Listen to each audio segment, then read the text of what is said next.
teman-teman. Renungan kita terdapat di dalam Keluaran 20 ayat 1 sampai 11. Di mana bagian ini menceritakan tentang bagaimana Musa diutus oleh Allah untuk memberitahu bangsa Israel mengenai hukum Allah atau perintahnya.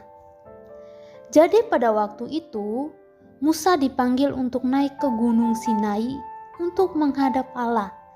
Dan di sini Allah menyampaikan perintahnya kepada bangsa Israel melalui Musa, yaitu bangsa yang telah menerima begitu banyak kebaikan dari Allah. Bahkan kalau kita lihat di pasal 19, melalui Musa Allah mengingatkan bangsa Israel akan apa yang telah Allah lakukan untuk mereka, yaitu mengingatkan mereka akan kebaikan-kebaikan Allah. Allah mengingatkan mereka bagaimana Allah menyertai, menjaga, dan melindungi mereka pada waktu mereka di Mesir maupun pada saat mereka keluar dari sana. Oleh karena itu, sebagai bangsa yang telah dipilih, sebagai bangsa kesayangan mereka, Allah ingin mereka melakukan apa yang menjadi perintah daripada Allah. Allah ingin mereka menaati perintahnya, di mana mereka harus sungguh-sungguh mendengarkan firman-Nya dan berpegang pada apa yang menjadi perintah Allah. Mereka harus taat dan melakukan dimanapun mereka berada. Kemudian ketika Musa turun dari gunung itu, Musa memberitahukan semua yang dikatakan Allah kepadanya, yaitu perintah-perintah Allah. Kemudian ketika bangsa itu mendengarnya, mereka berjanji untuk melakukan apa yang menjadi perintahnya. Di ayat yang ketiga dikatakan bahwa lalu datanglah Musa dan memberitahu kepada bangsa itu segala firman Tuhan dan segala peraturan itu.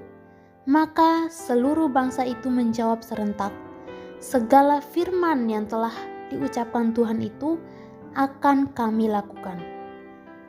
Di sini kita melihat bahwa mereka berjanji dan bersedia menaati segala yang diperintahkan itu.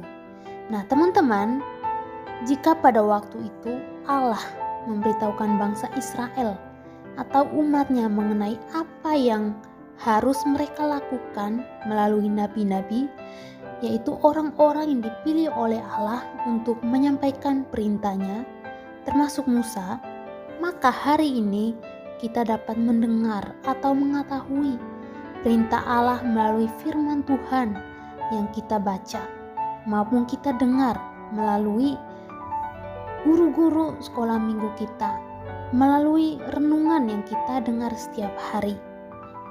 Dan tidak hanya cukup sampai di situ, tapi Allah ingin kita menaati perintahnya. Kita juga adalah umat kesayangan Allah. Mengapa saya katakan demikian? Karena Dia telah menyelamatkan kita.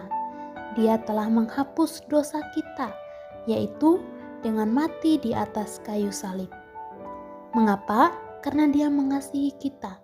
Nah, sebagai anak yang sudah dikasihi oleh Allah, maka kita juga harus senantiasa taat kepada firman-Nya, bersedia melakukan apa yang menjadi perintah Tuhan kepada setiap kita. Tuhan Yesus memberkati. Amin.